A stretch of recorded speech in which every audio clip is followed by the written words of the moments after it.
Amigos, buenos días. Hoy es jueves 16 de marzo. Ya cruzamos la mitad del tercer mes del año y como ustedes saben, hemos amanecido pues con el dolor en las piernas y en el corazón porque ha perdido República Dominicana y no solo ha perdido, nuestro país ha sido descalificado. Todos nosotros hemos sido descalificados en el juego de anoche donde Puerto Rico dejó al equipo de República Dominicana en el terreno. Quizás uno de los equipos, por no decir el más, que tenía el estadio a más capacidad, donde había mucha emoción. No voy a decir más emoción, pero los dominicanos hemos sido en este clásico mundial de béisbol pues uno de los que más entretenimiento le ha dado a los medios de comunicación y a las redes sociales. Un equipo entusiasta, un fanático entusiasta además, pero solamente ganaba uno, no podían ganar los dos. Y la verdad es que República Dominicana anoche,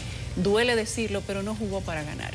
Tampoco fue manejado para ganar. Y aunque el dolor nos quede y querramos que el país esté de duelo, aunque no se anuncie el duelo, estamos de duelo. Yo creo que el país completo podría estar con ese sentimiento de que se ha perdido algo y de que se ha podido hacer algo más. Pero así son las cosas, hay que saber perder. Olga Guillot, Héctor, Catherine, que dice, que canta la canción de que hay que saber perder y hay que saber ganar. Así amanecimos nosotros hoy. No sé si sabemos perder, pero aprendiendo a perder. De los dominicanos en pelota no nos gusta perder, porque no es que tenemos tantas experiencias tampoco en la pérdida, pero así es. Hoy nosotros no solo de pelota viviremos, hablaremos también de sequía y de leyes aprobadas. Ya tenemos ley de fideicomiso público, ahora le falta su última etapa, pero no hay duda de que esta ley va a ser promulgada en algún momento, luego de que termine de agotar todo su procedimiento. Nos quedan todavía leyes importantes en el Congreso, pero la ley de fideicomiso, que pasó por un proceso también muy doloroso, de muchas críticas, de muchos cuestionamientos, ha sido aprobado durante el día de ayer. Hoy, aparte de hablar de leyes, nosotros tenemos que poner la mirada en el Cibao. Hay una huelga desde hace 2 días donde los grupos populares de Navarrete, un municipio conocido por su alta reciprocidad entre ellos y el gobierno, por encontrar en la calle la manera de canalizar todas sus demandas, han llamado a esta convocatoria. Ya se ha hablado de que han habido algunos saqueos, ha habido violencia, ataques. El municipio de Navarrete está lleno, repleto de militares y policías desde hace 48 horas y ya hay algo que lamentar.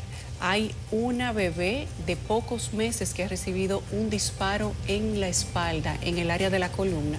Y aunque los médicos han dicho que la bebé no se encuentra en estado de gravedad, pero sí la bebé ha sido afectada. Yo creo que cuando los actos de ciudadanos y gobernantes, para hablar o referirme en el caso de los policías y militares, afecta a sus ciudadanos más inocentes, es momento de revisarse si se está llevando la lucha de la manera correcta y si las autoridades están respondiendo de las formas correctas. Por supuesto, no se sabe quién disparó el tiro, simplemente hay una familia con un dolor y con una bebé que está en un hospital tratando de reponerse a un disparo en un área que está cerca de la columna vertebral. De eso hay que hablar el día de hoy. Nuestras cámaras de CDN en Santiago estarán en Navarrete para que ustedes puedan comprender con imágenes qué es lo que ha pasado. Seguimos hablando de sequía, seguimos hablando de arroz y de revisar el DR CAFTA, porque ahora nos hemos activado como país en poner la mirada sobre el cereal, el principal cereal de consumo dominicano, que es el arroz. La sequía tiene al gobierno evidentemente trabajando. Prácticamente todos los funcionarios del área agrícola y colindantes, además gerencial, que tiene que ver con la parte agroalimentaria del país, están todos por el interior del país tratando de encontrarle la vuelta a la sequía, que nos tomará un tiempo, no sé si para comprenderla, porque es algo al menos de casi todos los años, pero sí para determinar cuáles van a ser las medidas que se tomarán, colaterales o transversales, para que esto no afecte la seguridad alimentaria. Dicen las autoridades que el 7% de la producción agrícola se ha visto afectada al día de hoy por la sequía que vive República Dominicana. Las recomendaciones siguen siendo las mismas y a la gente se le dice, nosotros los repetimos, que mientras tengamos sequía, tomemos las precauciones para poder mantener el agua. Catherine, Héctor. Buen día, Yolisa, Catherine. Buen día oficialmente, ¿verdad? El tema del arroz es uno de los temas que figura entre las noticias de portada del periódico, específicamente con un trabajo, el periódico El Caribe, específicamente con un trabajo de Martín Polanco bastante completo, porque el que no conoce el tema puede leerlo y se va a enterar de qué es lo que está pasando. Es un problema viejo, obviamente, o sea, un problema de muchos años, pero que ahora, como decía ayer Geraldo Suero, de la Unión Arrocera, que estaba aquí en el programa, él decía, no, que no es lo mismo llamar al diablo que verlo llegar, es que el tema ya está cerca, o sea, el impacto que puede tener o que tendría la desgravación del arroz de los Estados Unidos sería muy fuerte en la producción local, como él lo ha explicado. De hecho, el título del periódico dice, el del trabajo adentro dice, el DERECAF amenaza con quitar de la mesa el arroz dominicano. Dice el trabajo de Martín Polanco, en el que se explica en qué consiste el problema. El título, bastante. En qué consiste el problema, cuáles son las posibles salidas, el bajadero, como le llama Martín, que se estaría buscando. Y él dice que es una solución que está buscando contrarreloj de manera acelerada. Hay que seguir con ese tema. Y como tú decías también, entre los temas que tú mencionabas, el de la sequía, porque eso tenemos que prestarle atención. Y también muy relacionado con el tema agrícola. Ayer el ministro de Agricultura explicaba en qué consiste el sistema de riego que va a ser turnado, con la intención de que la sequía, por lo menos en esta fase, afecte lo menos posible a los productores. Bueno, la buena noticia de la mañana, la buena noticia es que llovió ayer en la zona norte del país. Hay reporte de lluvias, anoche veíamos tardecito mientras chequeábamos el juego de béisbol, la intervención de Gloria Ceballos en las redes sociales, que comentaba que estaba lloviendo sobre el territorio nacional, que eso era ya algo para celebrar en medio de esta sequía. Vamos a ver, para hoy hay pronóstico de lluvia, pero lo vamos a ver un poquitico más adelante con nuestro compañero Jean Suriel. No quiero extenderme demasiado porque son las 7:13 minutos y nuestra compañera Susan Castaño está listísima para hablarnos de las portadas tanto del periódico El Caribe como, por supuesto, de nuestra web www.cdn.com.do. Susan.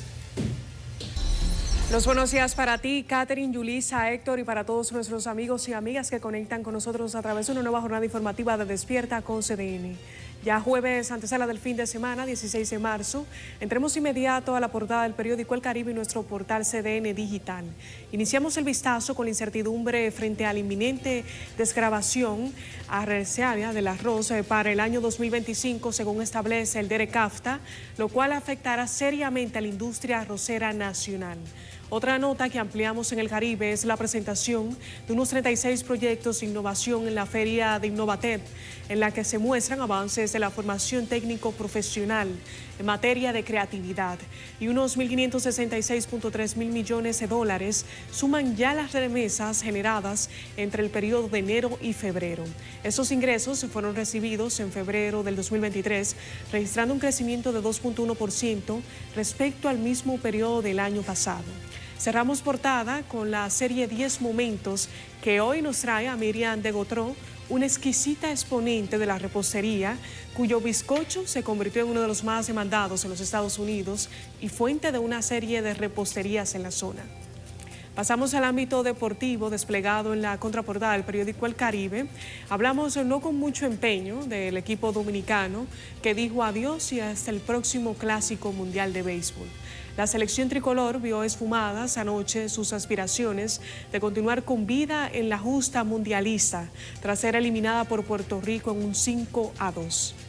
Continuamos este recorrido con nuestro portal digital www.cdn.com.do, donde usted podrá informarse de las noticias más importantes ocurridas en el país y el mundo, como esta del dirigente conjunto quisqueyano, Rodney Linares, que tras la derrota de República Dominicana en el Clásico Mundial de Béisbol dijo, cito, toda la culpa es mía. Otra nota que usted puede ampliar en CDN Digital es sobre la muerte de una maestra y otras 7 personas que resultaron intoxicadas con un veneno para ratas en una escuela de Asua. Cerramos con la información de un hombre que asesinó a golpes a su madre porque no era su hijo favorito. Así que les invitamos a que amplíe esta y otras notas visitando nuestro portal www.cdn.com.do, además de que adquiera la versión impresa del periódico El Caribe de este jueves para que esté enterado y enterada en todo momento. Ha sido todo de mi parte, de esta manera retorno con ustedes. Vamos a pasar a Jim Suriel y el informe del tiempo para hoy jueves 16 de marzo. Adelante, Jim Suriel.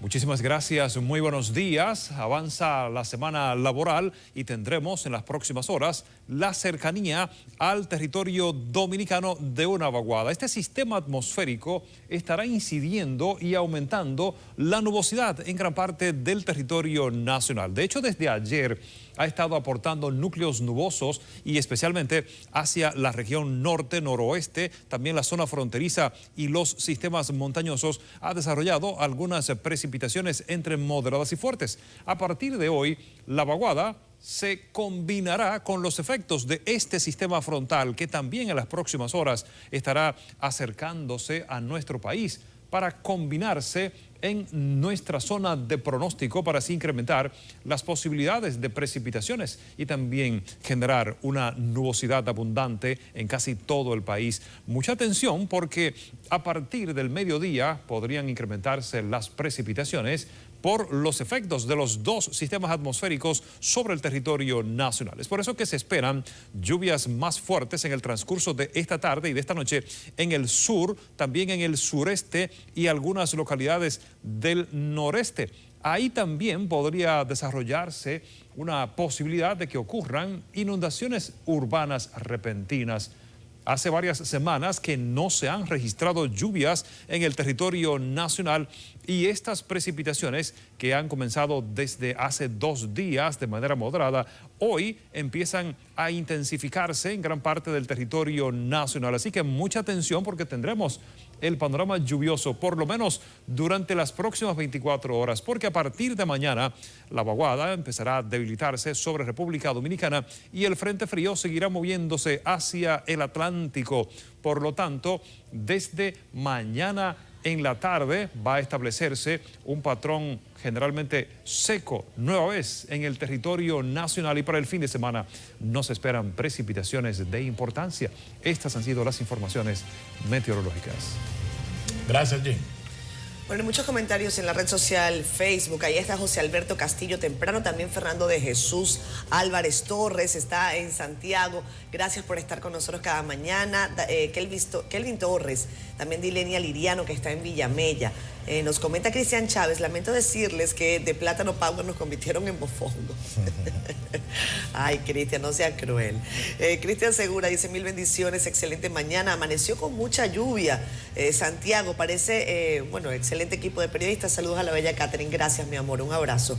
Giovanni Collado dice que el equipo de República Dominicana parecía una pasarela. Solo se dejaron llevar de los nombres, no metieron buenos peloteros que tenían en la banca. Nos comenta, a ver, Pedro Julio Aquino, buenos días y bendiciones desde Anamuya y Güey. También dice que felicitaciones a Puerto Rico, le dice Pedro Julio Aquino, jugaron mejor. Pedro Celestino Rodríguez dijo lo mismo, Puerto Rico jugó mejor, parece que hay quórum con esa percepción. Guadalupe Graciano está en los Negros de Asua, mandan saludos, gracias.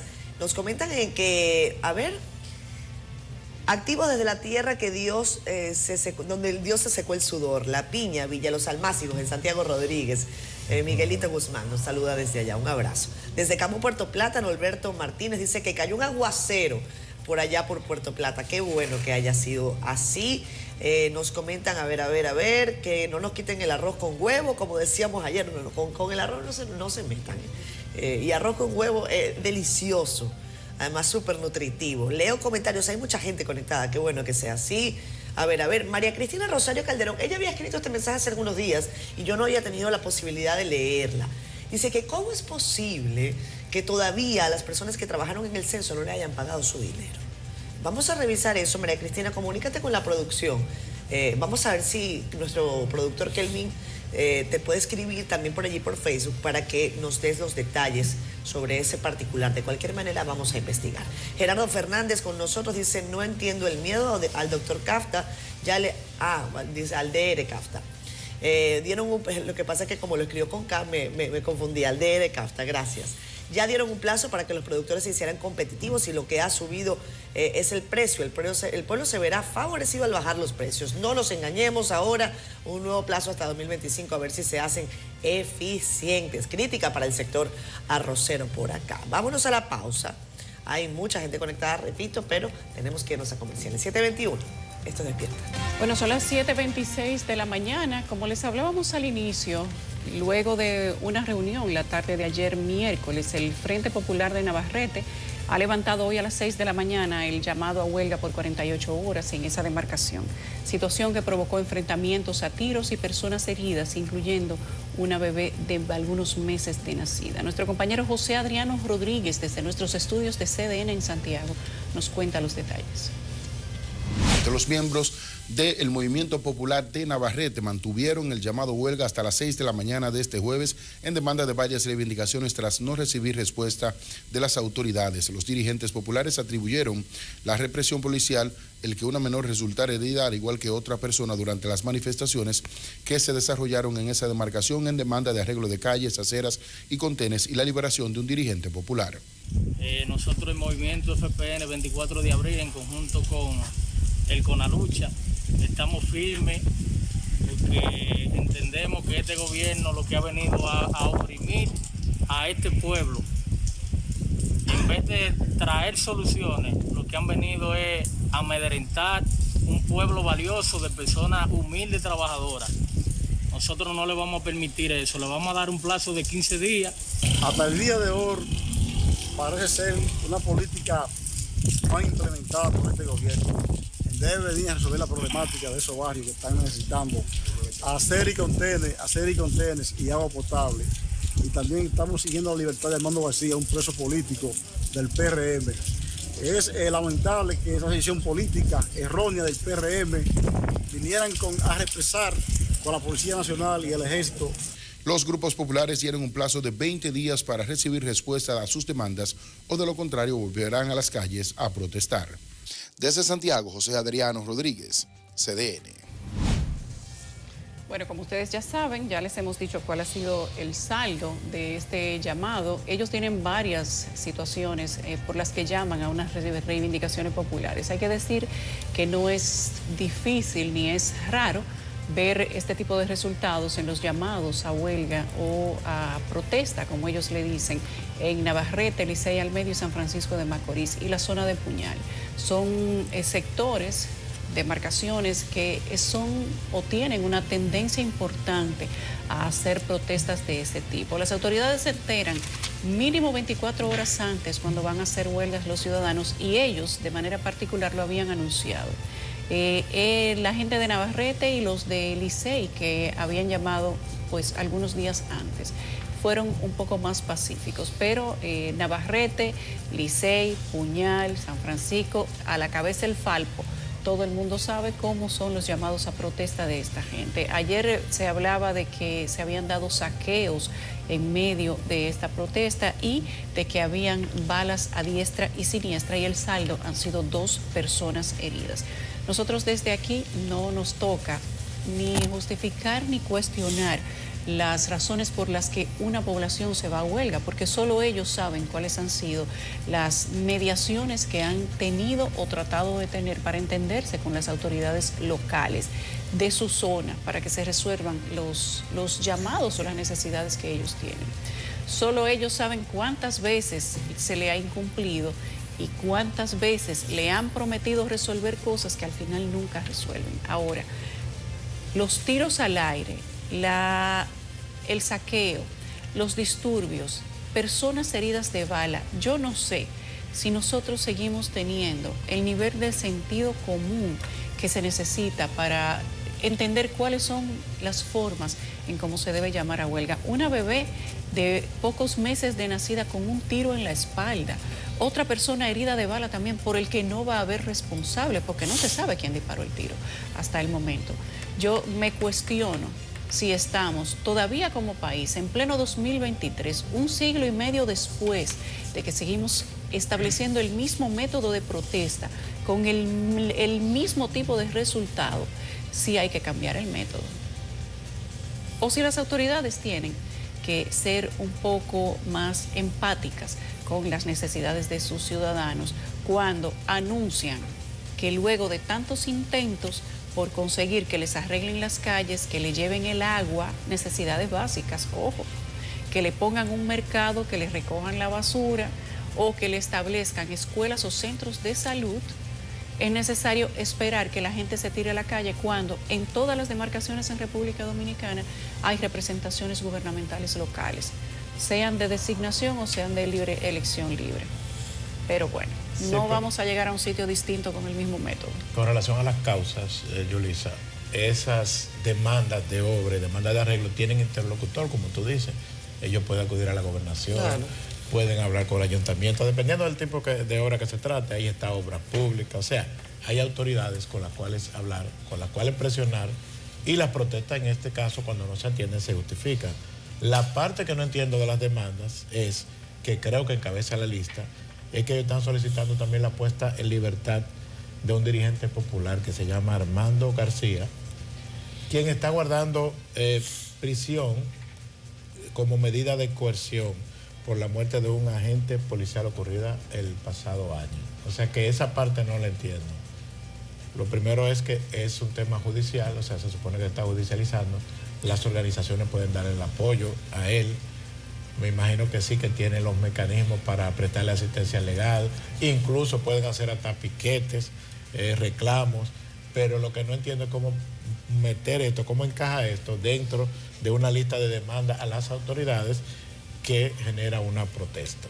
Lo hemos dicho en otras ocasiones, la protesta evidentemente siempre es legítima y uno no se va a poner a criticar que la gente en su legítimo derecho pues decida protestar, levantar la voz cuando tiene la idea y cuando está viviendo algún tipo de precariedad, sobre todo con temas básicos como eso, ¿no? O sea, una calle decente por donde poder transitar, que aquel polvazo no les llegue de todas las mañanas y que los niños se enfermen, que no haya agua, en fin. Pero este paro de 48 horas tiene características de índole política, porque, y lo digo porque los propios manifestantes han dicho que el individuo que está preso porque está siendo investigado porque hirió, según la investigación policial, a un miembro de la uniformada en febrero, le dieron un tiro en la cabeza a ese policía, ¿verdad? Esa persona que está siendo investigada y que formaría parte de estos llamados grupos populares, ellos lo califican como un preso político. Señores, si a usted lo están investigando porque al parecer está involucrado en el caso de un asesinato o de un homicidio, bueno, yo no sé qué características de índole político. Yo no conozco al señor en cuestión. Y no sé si mis compañeros saben quién es, porque para que tengan características de eso, pues quizás uno debería conocer cuál es la actividad política per se de este señor. Quizás lo sea, yo no estoy diciendo que no, pero normalmente, y esto lo digo con toda responsabilidad, con total responsabilidad, hace mucho que en República Dominicana el tema de que fulano es un preso político, mengano es un preso político, no luce a tal cosa. Y si lo hay, deben presentar elementos ante las autoridades correspondientes y no paralizar a toda la comunidad. ¿Qué culpa tienen los comerciantes que ese día no pudieron vender lo que tal vez necesitaban para su sustento, para pagarle a los proveedores? ¿Qué culpa tienen los muchachos que no pudieron ir a las clases ese día? ¿Qué culpa tuvo esta niña de 1 año que la tuvieron que llevar al hospital Arturo Grullón, que está ya fuera de peligro? Esa es una buena noticia, de ese tipo de situaciones.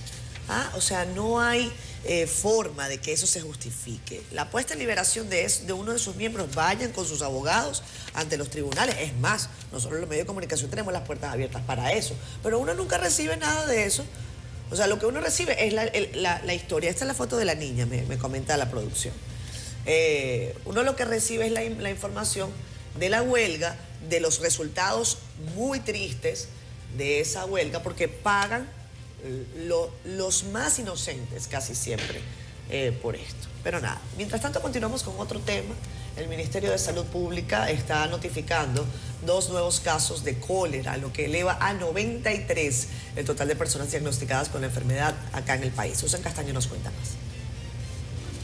Luego de una semana sin registrar casos, el Ministerio de Salud Pública informó sobre la detección de 2 nuevos diagnósticos de cólera. Son un masculino de 25 años y una femenina de 22, los cuales residen en Sabana Perdida. Ambos están en plena recuperación.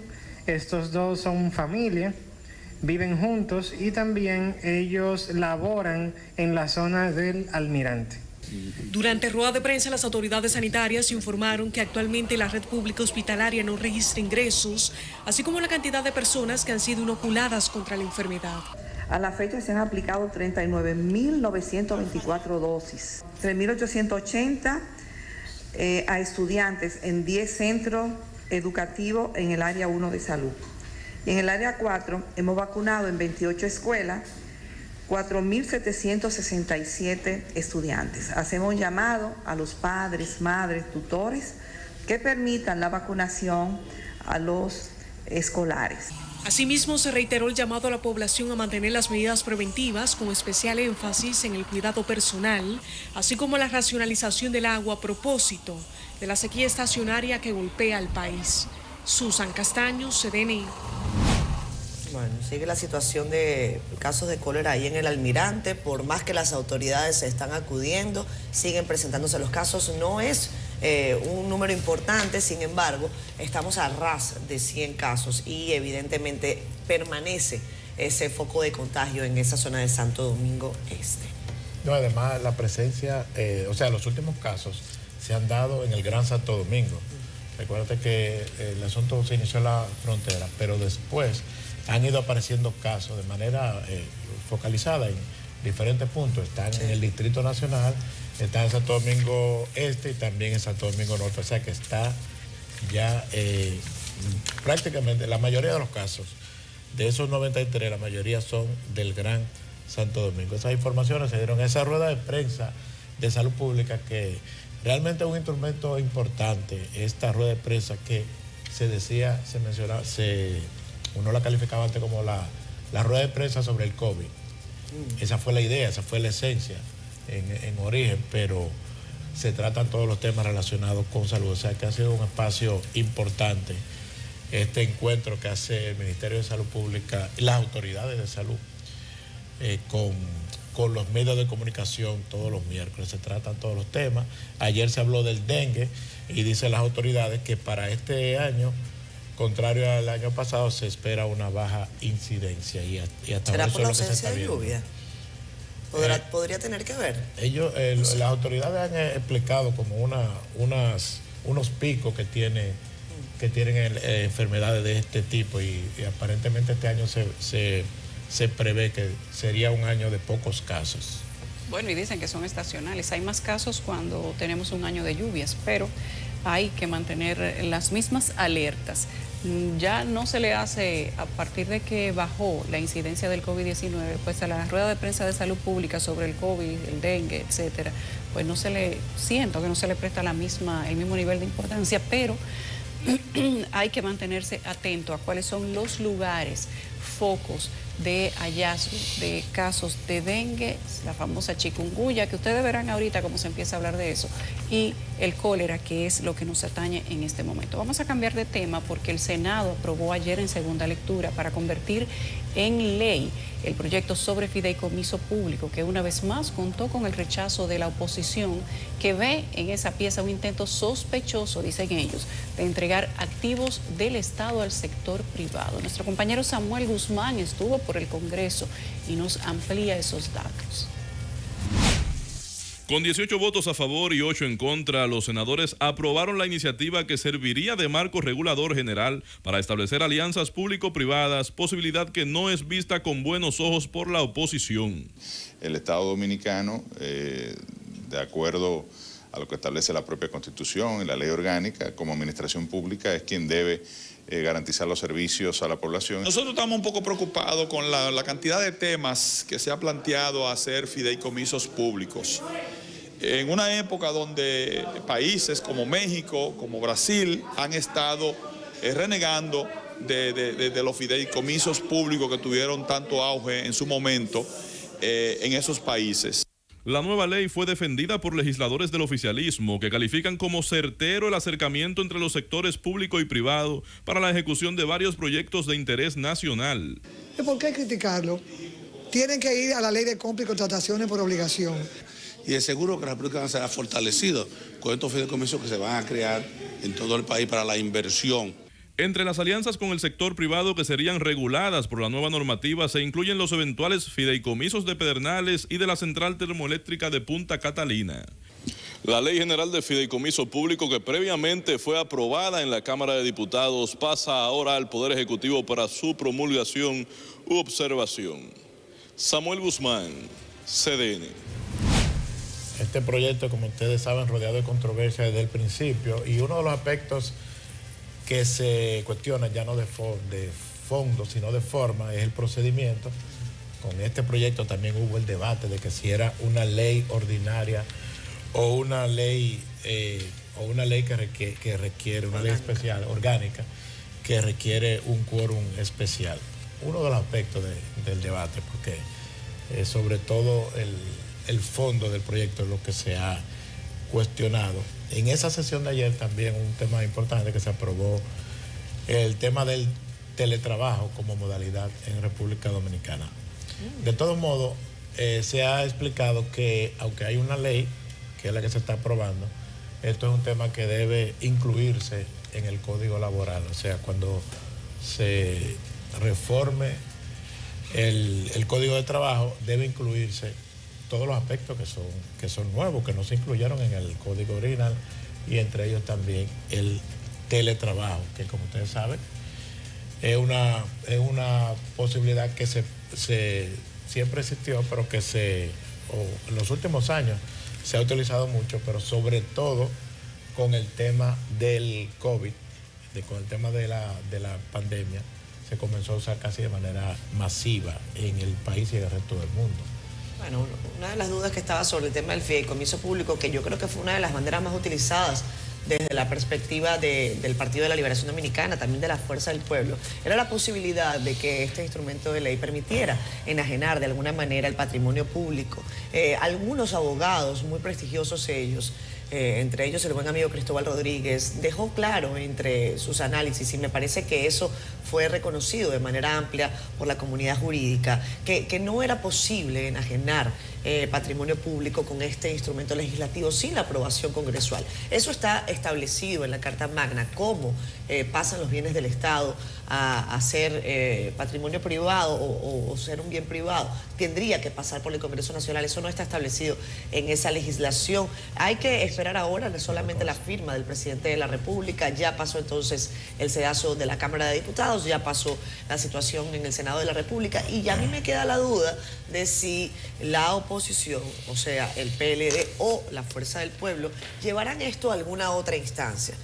Porque bueno, ahí vieron ustedes el rechazo, ellos mantienen sus posiciones de que no están de acuerdo con ese modelo, de que el Estado no debe de ninguna manera pasar a fondos de fideicomiso público o establecer este mecanismo, esta herramienta como una forma de desarrollo, aunque en el pasado, hay que decirlo, sí, los gobiernos del PLD llevaron adelante varios fideicomisos. ¿Qué faltaba? La legislación.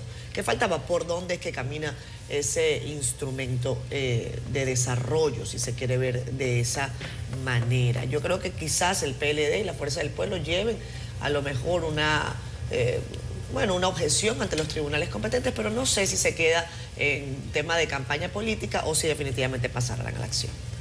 Un paréntesis, hablando de Congreso, hay un spot, vi ayer un spot del gobierno, de la presidencia, que presenta un fragmento, varios fragmentos del discurso del presidente del pasado 27 de febrero, y hay un momento en el que uno de los senadores de la oposición, de esos que aparecieron ahí ahora, que se ve aplaudiendo de manera muy entusiasta. Están los legisladores oficialistas y entre ellos está él. No sé cuál fue el tema que se trató en ese momento. Evidentemente que fue algo que le gustó mucho a ese senador. Pasando al plano judicial, el juez Amaury Martínez del tercer juzgado de instrucción del Distrito Nacional acogió la solicitud del imputado en el caso Medusa, Rolando Rafael Sebelén Torres, alias Rafi, que pidió revisar la carpeta fiscal y 2 peritajes. La Procuraduría Especializada de Persecución de la Corrupción Administrativa asegura que este ciudadano, junto a su cuñado, el ex procurador Jean Alain Rodríguez, conformaron un entramado societario con la finalidad de apropiarse de casi la totalidad de las licitaciones de alimentos en esa institución.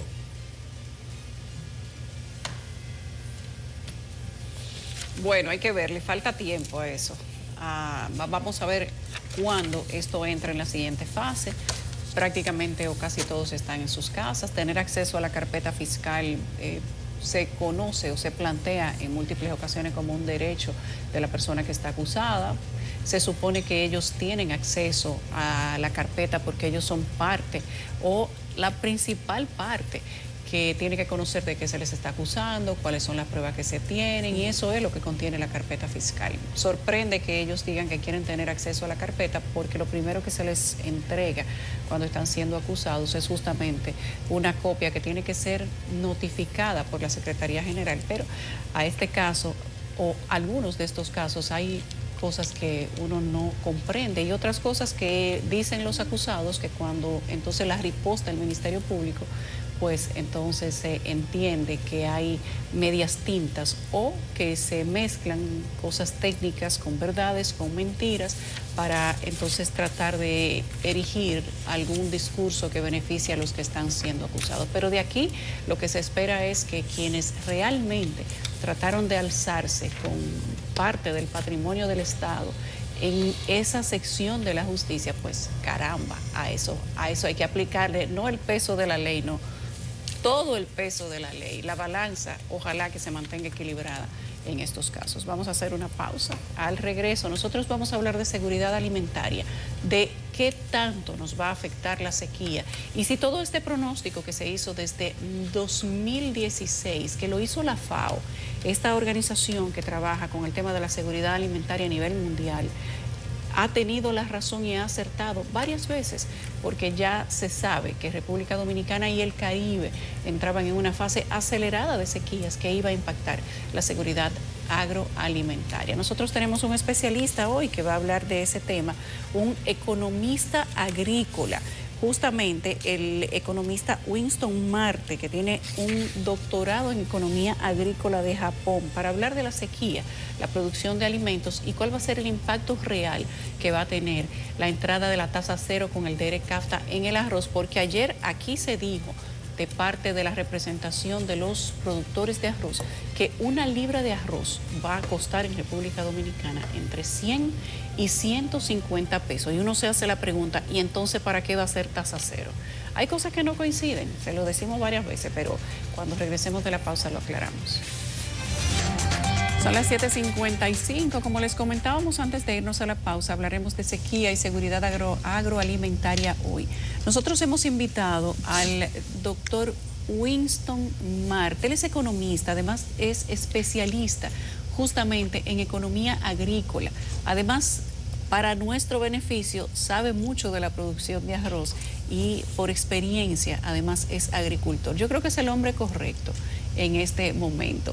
Antes, nosotros queremos que ustedes vean junto con nosotros cómo consumidores y comerciantes se quejan por los costosos o por lo difícil que se torna adquirir los alimentos de primera necesidad. Nuestra compañera Carolyn Cuevas ha salido a la calle y nos cuenta que algunos productos como el azúcar han experimentado alzas, aunque según la Federación de Comerciantes algunos artículos mantienen precios estables. Vamos a ver. La que tomas un refresquito es un lujo. Uy, demasiado. 60 y 75 pesos cuesta este. Y lo lleva diligente para acompañar el almuerzo de su familia, pues colocar una mesa completa a la hora de comer para estos ciudadanos se torna cada vez más costoso. Todo está caro, el arroz, la habichuela, todo el aceite, todo está por la nube. En vez de hacer un aumento, lo que tienen es que bajar la canasta familiar. La Federación de Comerciantes asegura que algunos productos como el azúcar han aumentado y otros se mantienen estables, aunque demandan una reducción de los industrializados como el aceite y explican sus razones. El azúcar sufrió un alza de un 10%. Nosotros le hacemos un llamado a los sectores industrializados del país para que por favor, ya que bajaron los precios de los fletes, ya que están reduciéndose los precios de los commodities en el exterior, en el mercado mundial, que por favor, con la misma velocidad que subieron los precios cada semana, cada vez que se incrementaba el precio de la soya, el precio del trigo, así de esa misma forma, que se los rebajen. Otra traba con la que se encuentran los consumidores a la hora de comprar es la especulación. Porque aquí no hay que control de precio va ahí y va a chequear y a supervisar los colmados por aquí. Mira, tú vas a un colmado y tú encuentras una cosa en 20 pesos y en el otro lo encuentras en 15. Porque uno no quisiera vender caro, pero digamos si la cosa está cara, uno tiene que vender caro obligado. Esperan que las autoridades tomen medidas a fin de controlar los precios. Esto no lo soporta nadie. Carolyn Cuevas, CDN. Ya uno no sabe si el tema de los precios y de los alimentos, alineado con lo de la sequía, pues es realmente el único problema al que tenemos que ponerle la atención en este preciso momento de la coyuntura, o si es que esto se va a, digamos que, mezclar con los demás temas de la importancia nacional. Pero estamos en momento de hablar de sequía y de seguridad alimentaria. Winston Marte, bienvenido a Despierta con CDN. Muchas gracias por la invitación, un placer estar aquí con ustedes en este tan visto e importante programa para la República Dominicana. Economista tendrá muchos colegas, pero no creo que tenga muchos, no creo que haya mucha gente aquí que tenga doctorado en economía agrícola. Somos muy pocos. Realmente. ¿Y en Japón? Sí. En Japón. Es así. Bueno, ya que usted está por acá y tenemos este tema de la sequía, tenemos el conflicto con, bueno, yo digo ya un conflicto con el gobierno estadounidense, con las autoridades, sobre todo con la puesta en vigor de los acuerdos del DR-CAFTA, que están previstos una parte para el 24 y otra parte para el 25. Ayer conversábamos incluso con un representante de la Unión Arrocera y él decía que que estaban satisfechos por la respuesta que hasta ahora ha dado el presidente Abinader, que dice estar comprometido con que el sector arrocero pues definitivamente no sufra los efectos de esta desgravación impositiva que permitirá que el arroz estadounidense llegue a precios muy competitivos con los precios de la República Dominicana. Usted que conoce perfectamente el sector arrocero, que sabe cuánto cuesta producir, que sabe cómo República Dominicana puede competir y si nos hemos preparado durante estos 20 años, desde que se tomó la decisión de entrar al DR-CAFTA, para competir con el arroz estadounidense. ¿Cómo ve usted el panorama? Bueno, lo primero que debo decir es que nosotros nos adherimos al acuerdo, al Tratado de Libre Comercio entre los Estados Unidos, Centroamérica, y nos agregamos como Dominican Republic o República Dominicana, DR-CAFTA, y no hicimos estudios previos, es decir, estudios que nos permitieran ver claramente cuáles serían los posibles efectos que ese tratado pudiera tener o iba a tener en el largo plazo en los diferentes sectores productivos de la República Dominicana. Ese es el primer punto que quiero señalar. Los Estados Unidos sí lo hizo, y solo para el caso de la República Dominicana se proyectó un incremento de las exportaciones estadounidenses superior a los $500 millones por año, que iba a ir creciendo. De manera que ese es el primer punto. Segundo, tuvimos un periodo de desgravación arancelaria de 20 años para el caso del sector arrocero, igualmente para otros sectores, como es el caso de la carne de pollo. Ya la carne de cerdo, por ejemplo, está en libre comercio, las habichuelas también, hablando un poco de los productos más importantes para la alimentación del pueblo dominicano. De manera que, aunque la producción de la mayoría de esos productos, y en especial del arroz, se ha incrementado en estos últimos 20 años, todavía los niveles de productividad, es decir, la cantidad de quintales, y aquí hablamos nosotros a nivel de productor de fanegas. Una fanega es una unidad de 100 kilogramos de arroz. En la línea noroeste y en el Cibao Central es de 120 kilos. Entonces, no estamos a niveles de que podamos superar la productividad de los Estados Unidos. Por ejemplo, cuando ese arroz producido en campo es procesado y está ya en arroz listo para su consumo, los Estados Unidos producen 5.8 toneladas por hectárea. En la República Dominicana estamos apenas en 3.2. De manera que hay una diferencia importante de más de 2 toneladas por hectárea. Y ya ese nivel de productividad pues da una competitividad en términos de precios. Eso en términos de productividad. Sí. ¿Y en términos de calidad estamos hablando de lo mismo o hay diferencia? Bueno, recientemente los Estados Unidos ha desarrollado nuevos híbridos de arroz y son de mayor productividad, por eso tienen mayor productividad que nosotros y que otros países, pero el tema de la calidad, de la palatabilidad ha disminuido un poco. Entonces, si probamos los dos tipos de arroz dominicano y arroz norteamericano, el arroz de producción nacional tiende a ser más sabroso para nosotros. Ahora bien, debemos tomar en cuenta el consumidor dominicano que tenemos. Es un consumidor de bajos ingresos. Entonces, al final, los estudios nos indican que no va a tomar una decisión de comprar un producto necesariamente basado en la calidad, sino en el precio. Y acabamos de ver cómo las personas hoy día se quejan grandemente de los precios de los productos de la canasta básica. Los datos del Banco Central cuentan que en los últimos 2 años y medio, aproximadamente los alimentos han subido, un 28% en promedio. Todos hemos visto el problema de los plátanos, la papa en Navidad, los víveres en sentido general están a precios bastante altos. Hablemos específicamente de la seguridad alimentaria en materia de previsión, señor Winston.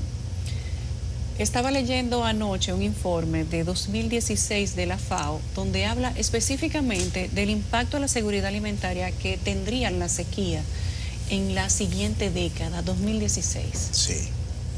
Y hablaba de cuáles eran los países que iban a ser más impactados, dándole transversalmente la importancia que tiene mirar hacia el cambio climático, y hablaba del fenómeno del niño, de la niña, de la posición intermedia o estacional, donde salimos del fenómeno de la niña, por ejemplo, para República Dominicana en 2022, y entrando a 2023, los primeros meses tenemos sequía.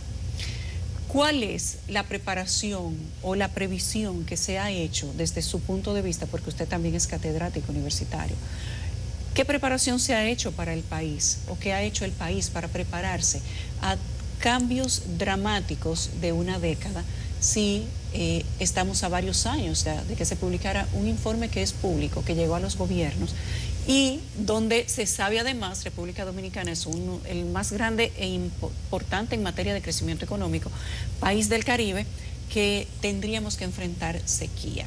El gobierno dice que en materia alimentaria estamos cubiertos, pero ¿cuáles son los puntos, las características de una preparación alimentaria para un país que se sabe que va a enfrentar una sequía?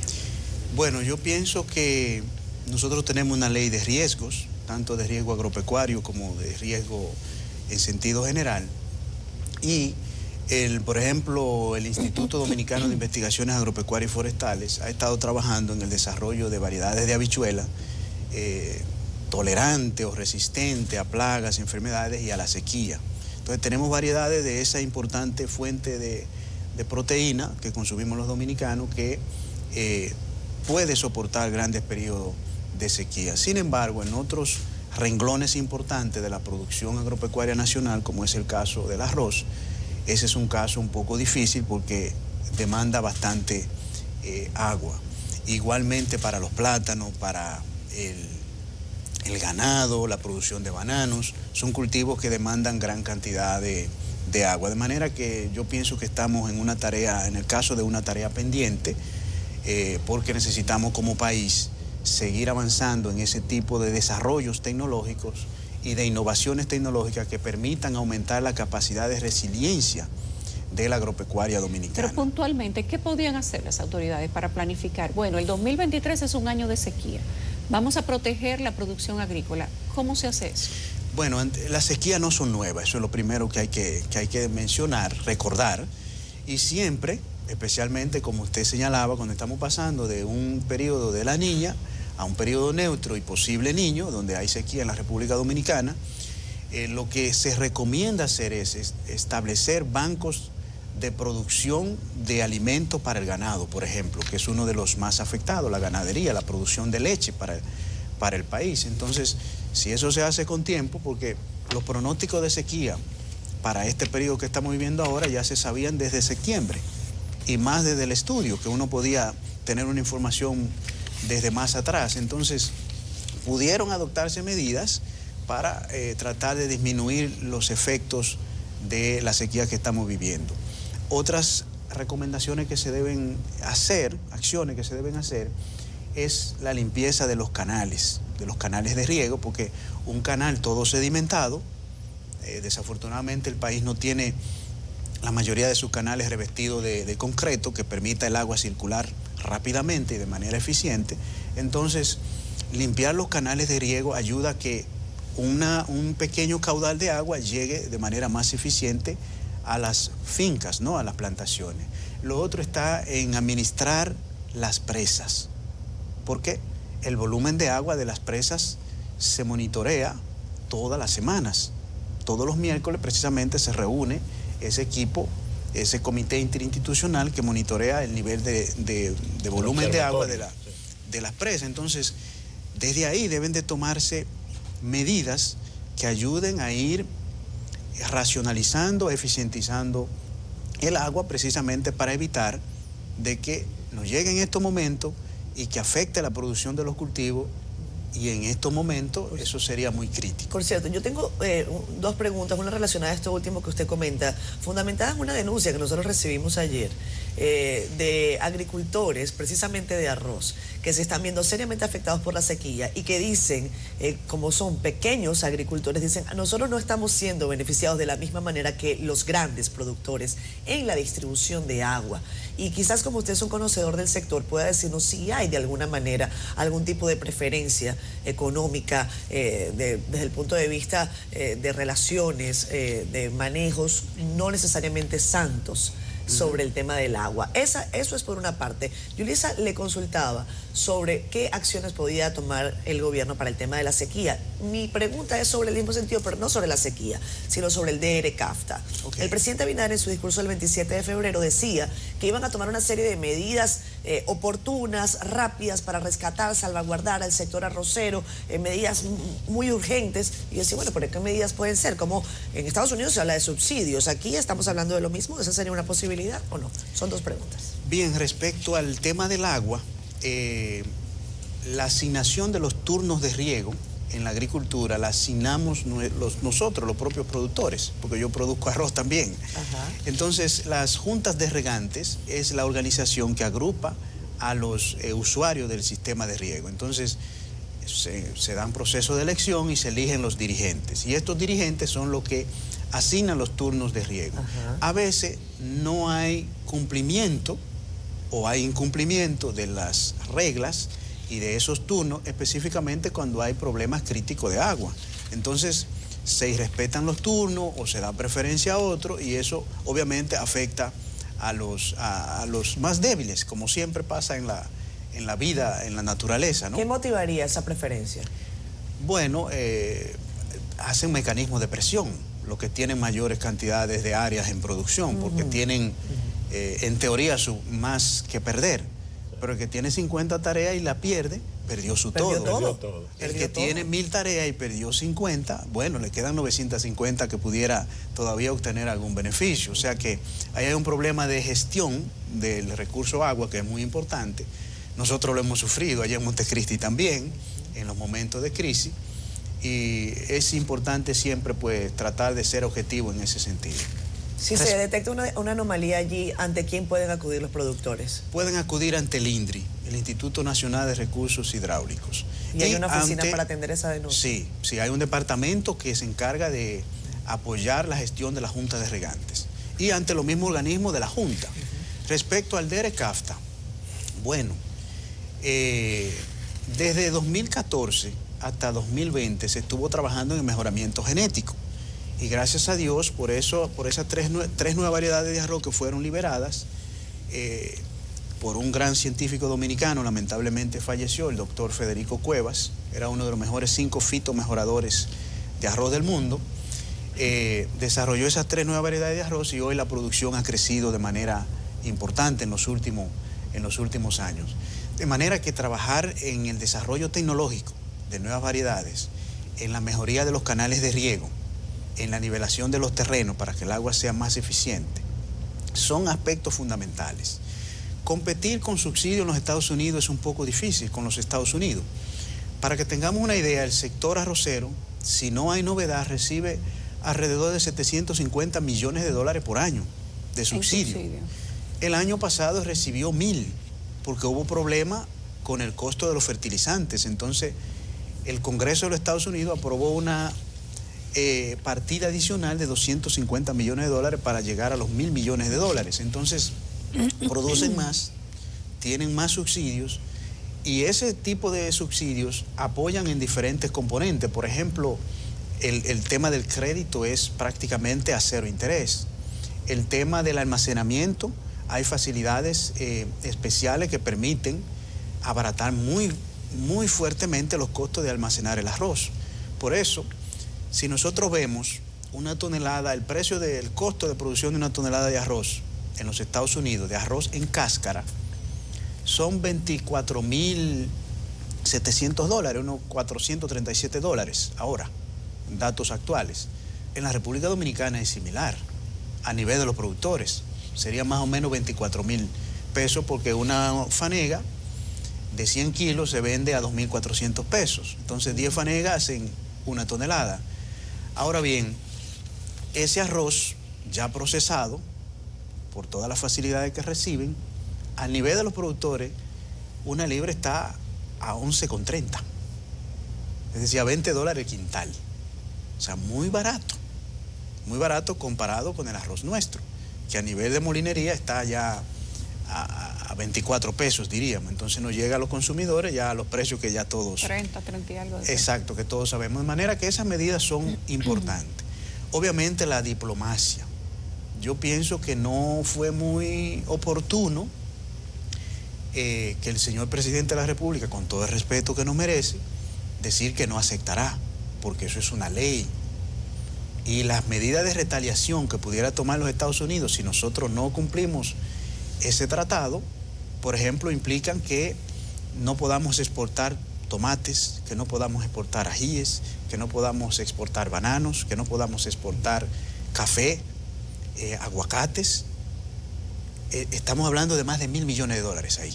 En esos rubros que le acabo de mencionar, colapsaría la agropecuaria dominicana, por lo menos el sector exportador, y ellos tienen los mecanismos para hacerlo. Claro. Porque nosotros no estamos cumpliendo con todos los tratados internacionales de regulación del trabajo en las fincas. Y tenemos un caso con el Central Romana, ¿no? Que ahí hay un ejemplo palpable, ¿no?, de lo que pueden hacer los Estados Unidos, basado en evidencia, o sea, no en asuntos políticos. De manera que la diplomacia es importante. Hay que dialogar, hay que hablar y buscar acercamiento para tratar de lograr un acuerdo que permita mejorar la competitividad del sector arrocero dominicano. Bueno, ayer decía el señor Heraldo de la Unión Arrocera, él planteaba un escenario como el peor escenario. Decía, si se aplica tal como se establece en el DR-CAFTA, la desgravación, ¿verdad?, del arroz de Estados Unidos, comenzarían a bajar los precios, o sea, entraría arroz desde los Estados Unidos barato, en principio. Entonces él dice, los productores quebrarían, los productores nuestros quebrarían, y luego entonces comenzarían a subir los precios del arroz. Con esa situación entonces se afectarían a los productores y finalmente a los consumidores también. Sí. No sé si el escenario es tan trágico como él lo está pintando. Eso es correcto, porque ha pasado en otros países. Los Estados Unidos dona arroz y ha donado históricamente arroz en América, en África y en menor medida en algunos países de Asia. ¿Cuál es el propósito de donar? Crear un mercado, crear una dependencia, de que la gente se adapte a consumir ese producto. Entonces tenemos el caso de Haití. El presidente Bill Clinton introdujo el arroz de Arkansas en Haití y entraba barato hasta que destruyó la producción de arroz del vecino país. Hoy día el precio del arroz en Haití es mucho más caro. Entonces eso ha pasado en un vecino y ha pasado en otros países. Porque si vemos los precios del arroz ahora de los Estados Unidos, pudiéramos decir, bueno, ahora casi no se compite porque importar un quintal de arroz llegaría aquí alrededor de 37, 40 dólares, que es más o menos 2.000 pesos, sería aproximadamente a 20 pesos la libra. Comparado con 24, todavía hay un margen, digamos, un poco estrecho.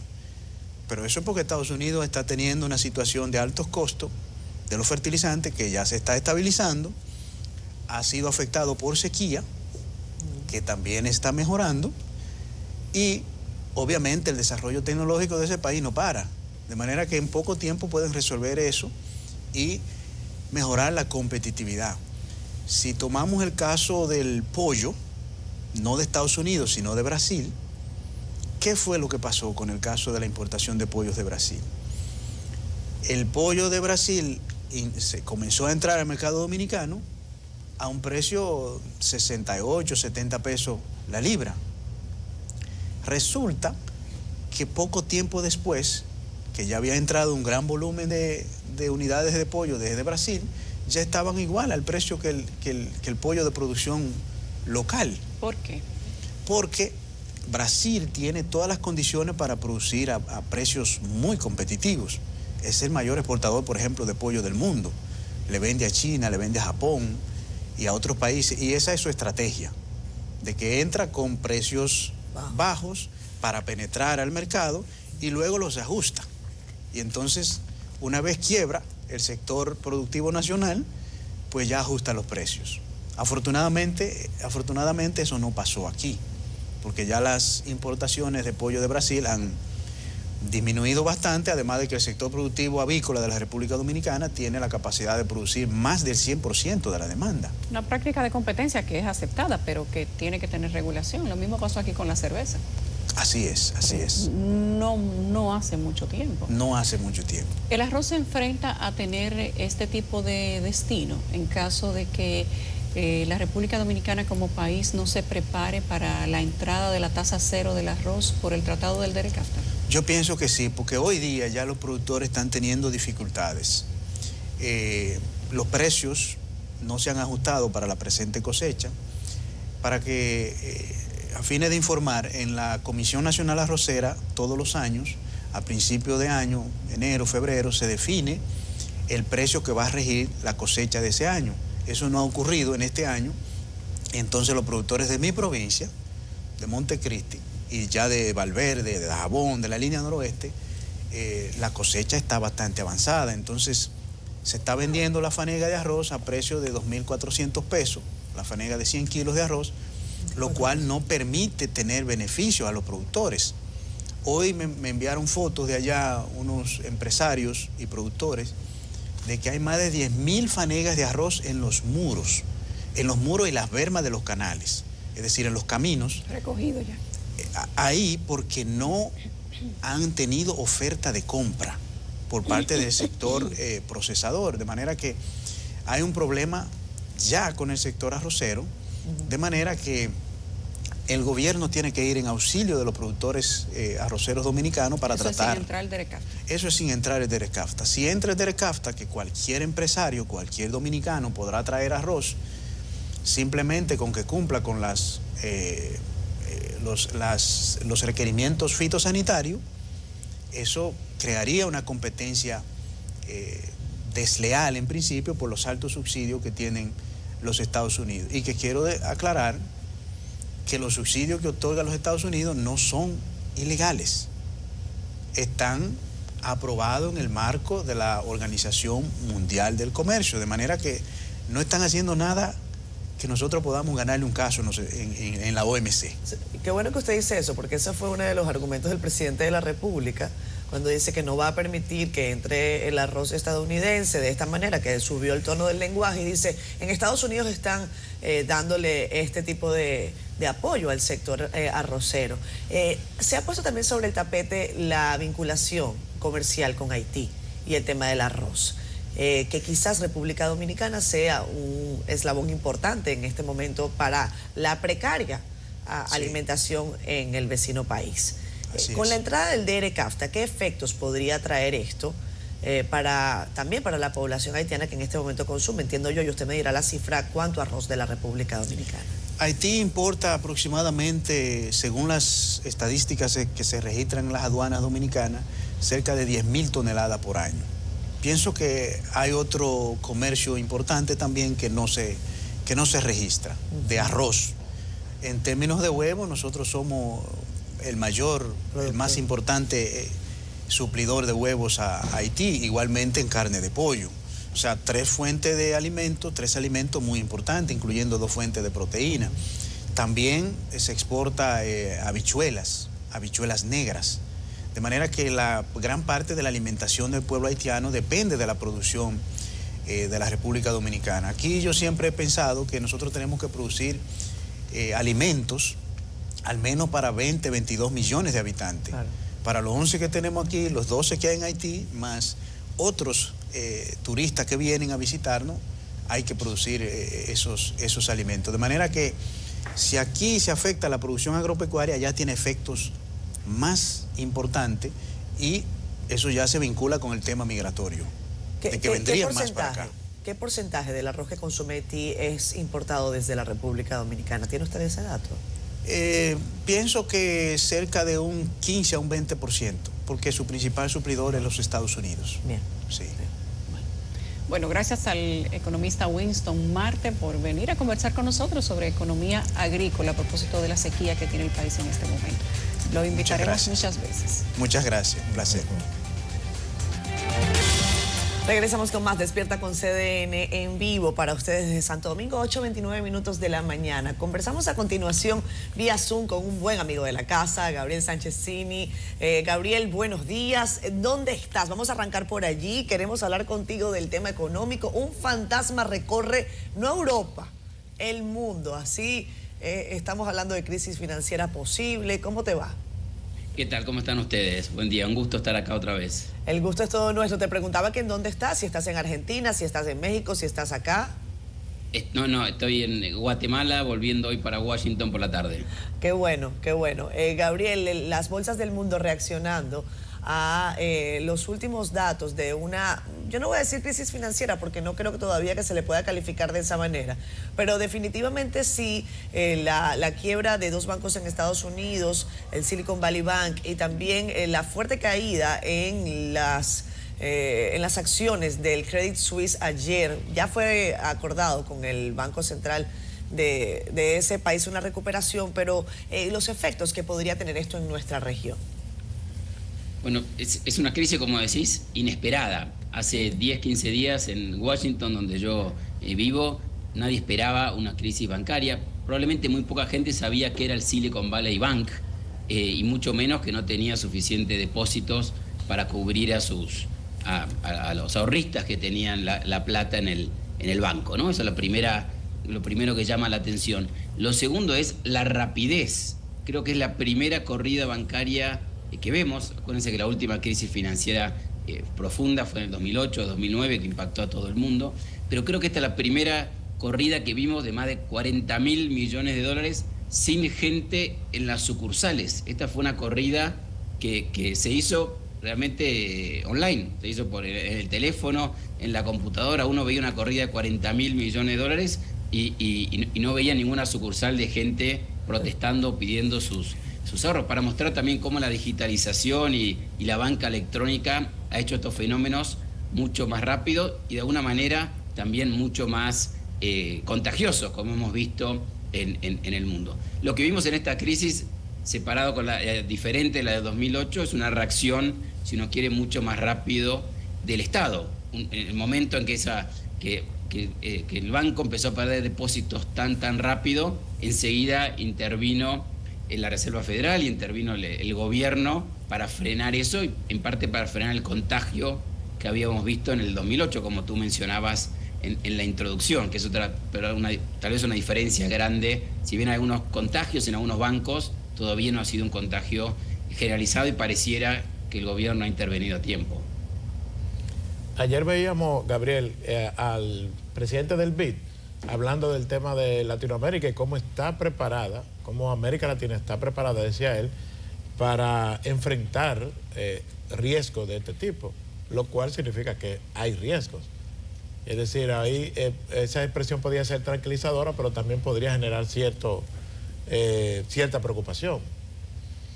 Mira, hay riesgos y esto se da en un momento, si uno quiere, llamativo, porque la economía americana estaba creciendo. El desempleo era casi tasa de pleno empleo, ¿no? El desempleo en Estados Unidos era entre 3.5 y 3.6%. Eso es una economía de pleno empleo, a pesar que la Reserva Federal estaba subiendo las tasas para tratar de frenar un poco la economía, porque estaban tratando de frenar la inflación, que hace 10 días era el tema en la agenda. Ahora es la corrida bancaria, pero hace 10 días todas las discusiones financieras y políticas tenían que ver con la inflación. Entonces, esto se da en ese contexto que paradójicamente va a frenar, y yo creo que ahí vamos a tener un problema también en América Latina. Probablemente frene el riesgo a dar crédito. Ustedes saben que el dar crédito es lo que nos ayuda a comprar una casa, nos ayuda a comprar un auto, ayuda a invertir en la economía, ayuda a expandir una empresa, ayuda a que una ciudad pueda pagar sus cuentas. Entonces, yo creo que esto también va a generar una restricción en el crédito, y eso sí puede generar esta posible recesión. Se hablaba ya hace 6 u 8 meses de una posible recesión, si iba a ser dura o blanda en el landing, se hablaba mucho en Washington. Puede ser que esto finalmente, esta contracción del crédito, genere esa baja del consumo y genere esa baja de inversiones, que por ahí está el riesgo también que podemos ver para América Latina, ¿no? Gabriel, buenos días, soy Yulisa, ¿cómo estás? Ya llevamos 2 esta semana, qué bueno.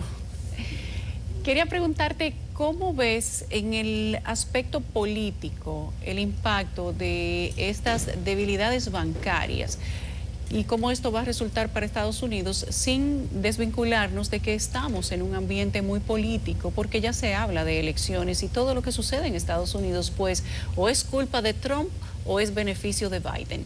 En su última locución sobre este tema bancario, el presidente Joe Biden no perdió el tiempo en atribuirle a Donald Trump la responsabilidad de la flexibilización de las regulaciones bancarias que él le hizo a la ley Dodd-Frank, diciendo que esto era parte de las consecuencias de haber hecho esa flexibilización.